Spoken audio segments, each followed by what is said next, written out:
Assalomu alaykum hammaga. Biz kassalar bo'limiga yetib keldik. Kassalar bo'limida endi bizda 3 xil kassa bor. Ya'ni naqd pul to'lashi mumkin o'quvchilar, karta orqali to'lashi mumkin yoki Click programmasi, Click platformasi orqali to'lashi mumkin bo'ladi. Click ishlashi uchun siz Click bilan alohida shartnoma qilishingiz kerak. Agar bu kerak bo'lmasa, siz karta orqali, masalan, o'quv markaziga qo'yilgan karta orqali yoki naqd pul orqali to'lovlarni qabul qilishingiz mumkin bo'ladi. To'lovlarni qabul qilish uchun biz to'lovlar bo'limiga o'tamiz. To'lovlar bo'limida biz har doimgidek har bir sahifani Excel shaklida yuklab olishimiz mumkin, istoriyani ko'rish uchun va bularni vaqt orqali o'quvchi bo'yicha, guruh bo'yicha va o'qituvchi bo'yicha filtr qilishimiz mumkin bo'ladi. Kelinglar yangi to'lov amalga oshirib ko'ramiz. Kiramizda bu joyga bosganimizda Bekzod 150 ming so'm to'lashi kerak aprel oyi uchun IELTS Upper gruppasi uchun. Nimaga 150 ming so'm? Biz bu IELTS Upper gruppasini ko'ramiz. IELTS Upper gruppasiga biz 300 ming so'm belgilaganmiz to'lovni, ya'ni necha pul to'lanadi desak 300 ming so'm. Lekin o'quvchilar bo'limiga o'tganimizda bu bo'limda Bekzod uchun biz 50% chegirma belgilaganmiz. Shuning uchun to'lovlar bo'limiga o'tganimizda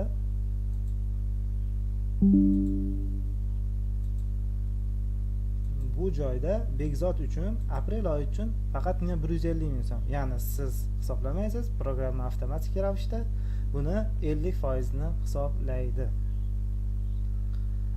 150 ming so'm Bekzod to'lash kerak edi, lekin u 100 ming so'm to'ladi deyishingiz mumkin.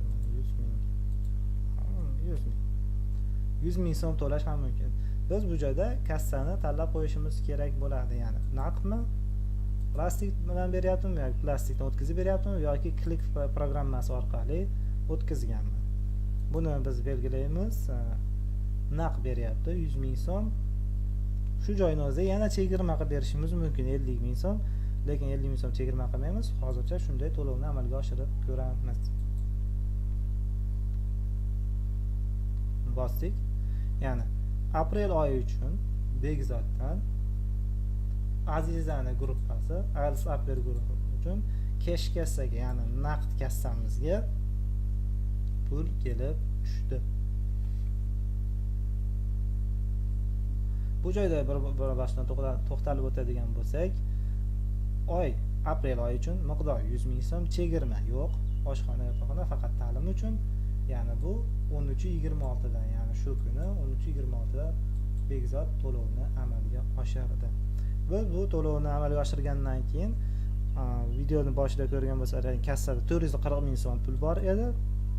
Endi bu summa 540 ming so'm bo'ldi. Guruhlar bo'limiga o'taylik. Aziza bu guruhdan 50% olish kerak edi. Bekzod 100 ming so'm to'ladi. Bu pulning 50% demak Azizada bo'lishi kerak. Profilga o'tamiz va o'qituvchilar bo'limiga o'tsak, Azizani hisobida 50 ming so'm pul paydo bo'lib qoldi. Demak, bu Aziza o'z profilidan kirganida buni o'zini profilida, ya'ni qaysi o'quvchi to'lagani, qancha pul olishi mumkinligi balansida ko'rinib turadi. Mana balans shu shaklda shakllanib boradi.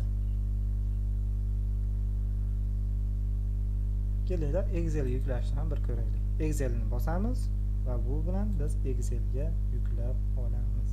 Ya'ni kim to'lagan, qancha to'lagan? 100 ming so'm Bekzod shu vaqtda